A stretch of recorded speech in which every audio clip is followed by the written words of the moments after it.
लगन में राहु आता है तो सबसे इम्पॉर्टेंट चीज़ आपको ये जाननी चाहिए कि राहु का वास्तव में कोई अस्तित्व होता नहीं है। यानी कि राहु एक शैडो प्लैनेट है और जिस भी प्लैनेट के साथ में ये बैठ जाएगा उसी के रूप को, उसी के कारक तत्वों को ये एक्वायर कर लेता है, अडेप्ट कर लेता है। दूसरी इम्पॉर्टेंट चीज़, लगन में राहु अगर आ गया तो राहु भ्रमित करता है, स्वयं को भी और दूसरों को भी। हमेशा आपके डिसीजंस को गलत करवाता है।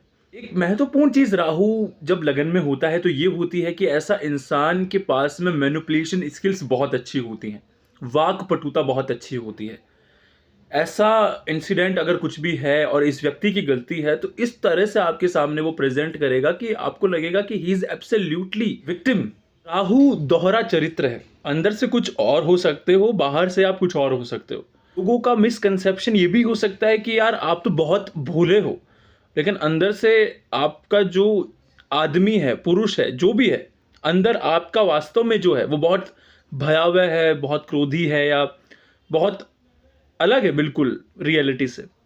या ऐसा भी हो सकता है कि आप लोगों को बहुत ज़्यादा डरावने लग रहे हो, आप लोगों को बहुत ईगोइस्टिक लग रहे हो, गलत लग रहे हो, मगर आप वास्तव में एक सात्विक पुरुष हो अंदर से।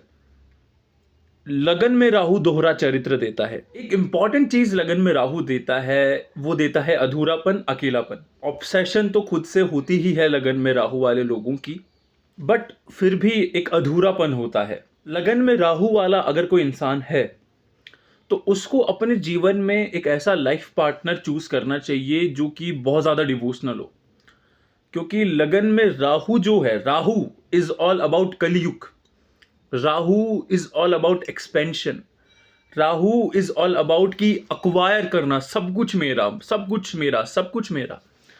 ऐसे इंसान की एनर्जी केतु ही कर सकता है। राहु अपने आप में अधूरा है और जब केतु और राहु एक होते हैं तो एक पूर्ण पुरुष अगर हम उसे मानना चाहें तो मान सकते हैं। जब आप सोच रहे होते हो कि हाँ यार मैं सही कर रहा हूँ, मैं सही कर रहा हूँ, और जब आप उसके रिजल्ट पे खुद पहुंचोगे, एक आपने मन में कुछ भी सोच लिया और जब आप वास्तव में रिजल्ट पर जाओगे तो आपको जमीन आसमान का अंतर दिखता है। गलत डिसीजन करवाता है लगन में राहु। डिल्यूजनल थॉट्स, अपनी इमेजिनेशन, माया, मिथ्यावादी विचार रखने वाला, अपने गुण तत्वों को यदि कुछ गलत भी है अपने शरीर के अंदर, सबसे पहले तो एक प्रकार का एक संसार बना लेता है, डिल्यूजन का एक संसार, मायावादी संसार, मिथ्यावादी संसार। ऐसा व्यक्ति अपने मानसिक तौर पे बना लेता है अपने मन के अंदर, और फिर वो उसी में जीने लगता है, उसे ही सच्चाई मानने लगता है, जबकि वास्तव में जो रियलिटी होती है वो बहुत विपरीत होती है उस मिथ्यावादी संसार के तौर पे देखा जाए तो। जैसा कि मैंने बताया कि लगन के अंदर बैठा हुआ राहु आपको डिजायर देता है, एक्सपेंशन देता है, अनकंडीशनल, डिल्यूजनल, ऐसे काल्पनिक संसार के अंदर इतना एक्सपेंशन आप कर लोगे अपने जीवन में कि मुझे ये चाहिए, मुझे इतना फेम चाहिए, मुझे ये चाहिए अपने जीवन के अंदर, बहुत द्रुत गति से, बहुत तेज गति से। वो लगन में राहु देता है, फेम की डिजायर देता है लगन के अंदर। जो राहु वाला व्यक्ति होता है चाहता है पॉपुलर होना, कॉलेज के अंदर अगर आप हो तो कुछ चाहता है कि लोगों के ऊपर आपका रौब हो, रुतबा हो, प्रभाव हो, आधिपत्य हो। ये लगन में राहु है।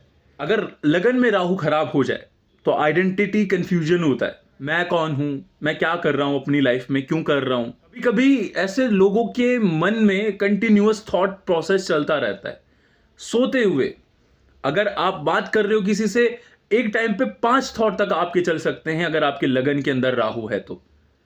इतना ज्यादा ओवर थिंकिंग करते रहते हैं, कुछ ना कुछ, कुछ ना कुछ, कुछ ना कुछ चलता ही रहता है, निरंतर चलता रहता है, दिमाग शांत नहीं रहता राहु के प्रभाव से।